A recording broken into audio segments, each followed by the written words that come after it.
पढ़ाई भी करते हैं और कुछ सीखते भी हैं। तो एक दिन उन्होंने सोचा कि स्नान किया जाए। उस स्नान करने के पास है ना पूजा कर ही रहे थे जब उनके पास एक गाय चूहिया आके गिर पड़ी। उन्होंने देखा ये कौन है, वो खुश हो गए इसको देख क्योंकि चूहिया चुन कर रही थी। वो कैसे गिरी, एक ऊपर एक बाल जा रहा था और उसके पंजों से वो छूट गई। उसके बाद वो जैसे नीचे गिरी वो चू करने लगी और उन्होंने कहा कि तुम कौन हो, और उसने बताया कि मैं एक छोटी सी चुहिया हूँ, है ना। फिर उन्होंने क्या किया, उस चुहिया के सन्ना कन्या में बदल दिया, कन्या में।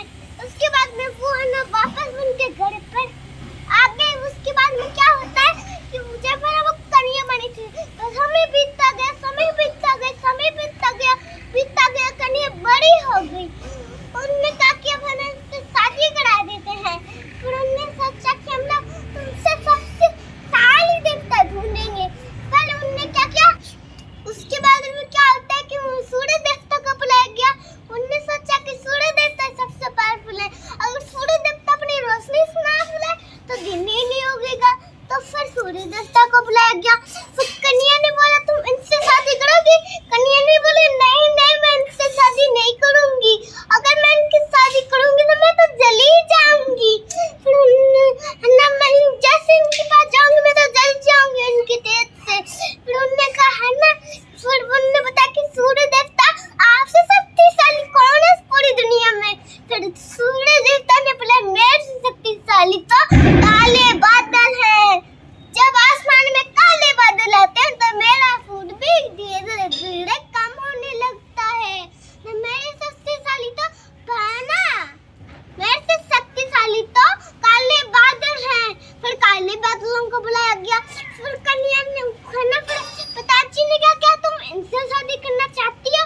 कन्या ने बोला नहीं मैं इनसे भी शादी नहीं करना चाहती, मुझे तो डर लगता है कितने काले काले हैं। फिर उन्होंने कहा ठीक है बेटा। फिर उसके बाद में है ना उन पिताजी ने बताया कि आपसे शक्तिशाली कौन है इस पूरी दुनिया में? काले बादल। फिर काले बादल ने कहा मेरे से खतरनाक तो पवन देव है, जब पवन देव की आवाज चलती है तो मैं भी गायब हो जाता हूँ, तो मेरे से खतरनाक तो पवन देव है। फिर पवन देव को बुलाया गया। फिर उन्होंने कहा कि कन्या से क्या तुम इनसे शादी करोगे? फिर कन्या ने बोला नहीं मैं तो इनसे भी शादी नहीं करूंगी, मुझे तो डर लगता है, अगर मैं किससे शादी करूंगी तो मैं तो उड़ ही जाऊंगी। उसके बाद में ना उन्होंने कहा ठीक है बेटा। फिर ना उसके बाद में उन्होंने कहा कि पवन देव आपसे शक्तिशाली कौन है इस पूरी दुनिया में? फिर उन्होंने बताया कि मेरे से शक्तिशाली तो पहाड़ है, सबसे ऊंचा पहाड़। फिर है ना सबसे ऊंचा पहाड़।